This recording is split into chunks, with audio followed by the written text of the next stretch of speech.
నేను వేదికపై కూర్చున్నాను అంటే మీలాగా కింద కూర్చునేవాడిని అనమాట. అక్కడి నుంచి నాకు ఇక్కడ రావాలంటే 40 సంవత్సరాలు పట్టింది. అబద్ధానికి వేగం ఎక్కువ అంట, నిజానికి ఓపిక ఎక్కువ అంట. కాబట్టి భారతీయ మహిళలు మీరందరూ శ్రద్ధగా ఓపికగా అక్కడ కూర్చున్నందుకు ముందుగా మీకు ధన్యవాదాలు తెలుపుతున్నాను. నేను ఇక్కడ వేదికపై ఈరోజు రావడానికి కారణం శ్రీ శ్రీ శ్రీ మా మల్లికార్జున స్వామి గారు. ముందుగా వారికి ధన్యవాదాలు తెలుపుతున్నాను. ఒక మల్లికార్జునుడు మన శ్రీశైలంలో ఉన్నాడు, ఇంకో మల్లికార్జునుడు మనకి ఇక్కడ ఉన్నాడనమాట. జగద్గిరి గుట్టలో ఎప్పుడు వెళ్ళినా కూడా అమ్మదయ అంటూ ఉంటారనమాట. కాబట్టి ఆ అమ్మదయ మన మీద అందరికీ ఉండాలి. మీ అందరికీ ముందుగా కార్తీక మాస సందర్భంగా ముందుగా శుభాకాంక్షలు అన్నమాట. అబద్ధానికి వేగం ఎక్కువ అంట, నిజానికి ఓపిక ఎక్కువ అంట. కాబట్టి ఈ దేశంలో భారతీయులు మీరందరూ భారతీయ మహిళలు చాలా ఇంపార్టెంట్ అనమాట. 100 పనులు మానేసి భోజనం చేయాలంటండి, 1000 పనులు మానేసి దానం చేయాలంటండి, 1,00,000 పనులు మానేసి సేవ చేయాలంటండి, 1,00,00,000 పనులు మానేసి భగవంతుడి నామస్మరణం చేయాలంట. ఆ నామస్మరణం కంఠానికి అందం ఎప్పుడు అంటే బంగారం వేసుకొని తిరిగితే కాదంటండి, కంఠస్థం రావాలి. జగజ్జైత్ర కమంత్రేణ రామనామాభిరక్షితం ఎక్కంటే దారయే తస్య కరాస్త సర్వసిద్ధయ అంటుంది రామరక్షా స్తోత్రం. ఆర్థా విషణ్ణ శిథిలాశ్చ పీతా ఘోరేషు వ్యాధిషు వర్తమాన సంకీర్తన నారాయణ శబ్ద మాత్రం విముక్త దుఃఖ సుఖినో భవంతు అంటూ విష్ణు సహస్రనామం. అన్ని దుఃఖాల నుంచి బయటపడాలి అంటే మనందరికీ ఆ భగవంతుడి నామస్మరణం ఒక్కటే అన్నమాట. శ్రీ నంది గారు కానివ్వండి, అఖిలేష్ గారు కానివ్వండి, ఇంత చక్కటి కార్యక్రమం ఇక్కడ చేశారనమాట. 2 నెలల క్రితం ఒక బోర్డు చూశాను, 1,00,00,000 దీపోత్సవం ఇక్కడ జరుగుతుందని. చాలా ఆనందపడ్డానమాట. కైలాసగిరి అంటున్నారు, ఇక్కడ చూస్తుంటే కైలాసానికి వచ్చినట్లుగానే ఉంది అన్నమాట. మనం అందరం చాలా అదృష్టవంతులు అన్నమాట. టీచర్ పిల్లవాడిని అడిగారు, భారతదేశం అంతా పర్యటన చేశాను, I did not find single beggar, నాకు ఒక్క అడుక్కునేవాడు ఈ దేశంలో దొరకలేదని. అలాంటి దేశం అండి. కానీ ఈరోజు అందరు అడుక్కుంటున్నారండి. ఒకడు గుడి బయట అడుక్కుంటున్నాడండి, ఒకడు గుడి లోపల అడుక్కుంటున్నాడండి. 2 రూపీస్ కావాలని అడుగుతున్నారండి. పీస్ కావాలని ఎవరు కోరుకోవట్లేదండి, శాంతి కావాలని ఎవరు కోరుకోవట్లేదు. భారతీయులు శాంతి దూతలం అన్నమాట. అందరూ బాగుండాలి, లోకా సమస్త సుఖినో భవంతు అనేవాళ్ళు భారతీయులు అన్నమాట. ఇది కార్యక్రమం ఇంత మంచి జరుగుతుంది అంటే ఇది అందరి కోసం అన్నమాట. అందరూ బాగుపడాలి, అందరి జీవితంలో అభివృద్ధి రావాలి అనే ఒక ఉద్దేశంతోనే ఆ మహానుభావులు ఇద్దరు అఖిలేష్ గారు కావండి, నంది గారు ఇంగ్లీశ్వర్ గారిని చేస్తున్నారన్నమాట. ధన్యవాదాలు, కృతజ్ఞత కావాలి మనిషి అయినవాడు. రాముడి ద్వారా నేర్చుకునేసింది అదే అన్నమాట. రాముడికి 14 గుణాలు అన్నమాట. కాబట్టి రాముడికి ఎప్పుడైనా పట్టాభిషేకం అంటే కుంగిపోలేదండి, అటు అరణ్యానికి వెళ్ళిపోవాలంటే కుంగిపోలేదండి. మన జీవితంలో కూడా అంతే అన్నమాట. ఎంతమంది భగవద్గీత చదువుతారండి? ఒకసారి చేయలేపండి. ఇక్కడ భగవద్గీత ఎంతమంది చదువుతారండి? ఇక్కడ రోజు మన గీత మారాలి అంటే ఆ భగవద్గీత రోజు చదవాలండి. చాలా మంది చనిపోయిన తర్వాత పెడుతుంటారండి, కొందరు చనిపోక ముందు చదువుతారండి.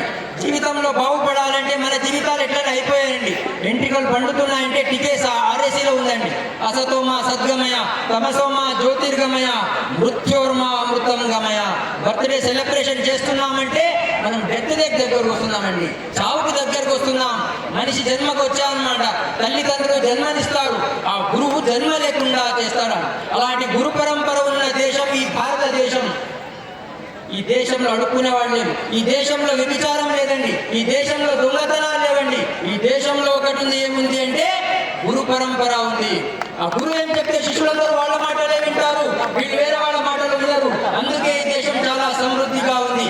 ఈ దేశాన్ని నాశనం చేయాలి అంటే నా దగ్గర ఒక సిస్టమ్ ఉంది, ఇంప్లిమెంట్ చేస్తే 200 సంవత్సరాలు వీళ్ళు కొలాప్స్ అవుతారని ఉత్తరం రాస్తారండి. అది మెకాలే ఎడ్యుకేషన్ సిస్టమ్ అండి. ఇంగ్లీష్ భాష వీళ్ళకి నేర్పిస్తే వీళ్ళ భాష మర్చిపోతారు. వీళ్ళు భాష మర్చిపోతే వీళ్ళందరికీ నా ఒక భావన ఉంది.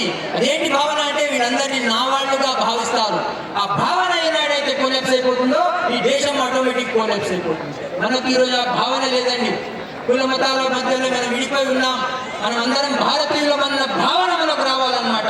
1835 కన్నా ముందు భారతదేశంలో 7,50,000 పల్లెటూళ్ళు ఉండండి, 7,32,000 గురుకులాలు ఉండే అన్నమాట.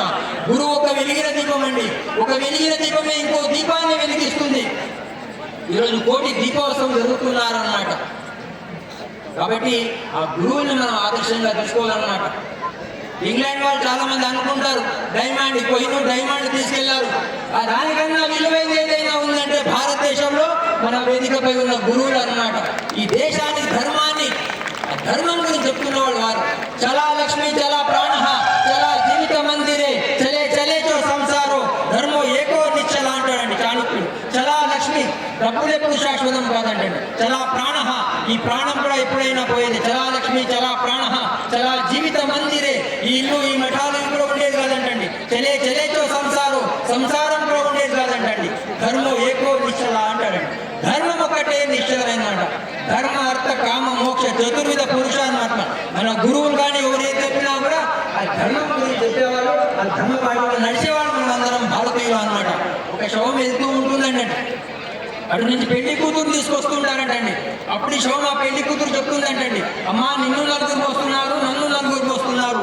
నీకు పూలదండ వేశారు, నాకు పూలదండ వేశారు. నీకు బొట్టు పెట్టారు, నాకు బొట్టు పెట్టారు. నీకు చీర కట్టారు, నాకు చీర కట్టారు. కానీ ఒక్కటి మర్చిపోకమ్మా, ఒకప్పుడు నేను నీ పొజిషన్లో ఉన్నా, నేను పెళ్లి కూతురుగా ఉన్నా. కానీ ఒక్కరోజు నువ్వు నా పొజిషన్ రావాలని శవం చెప్తుందండి. అందరం పోయేవాళ్ళమే.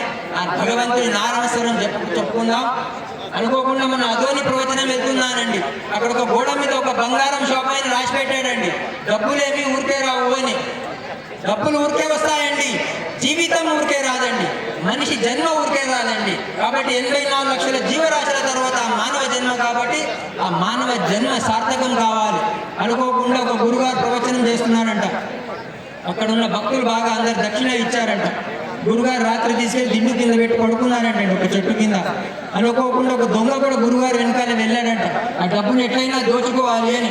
ఆయన కూడా పక్కకు దిండు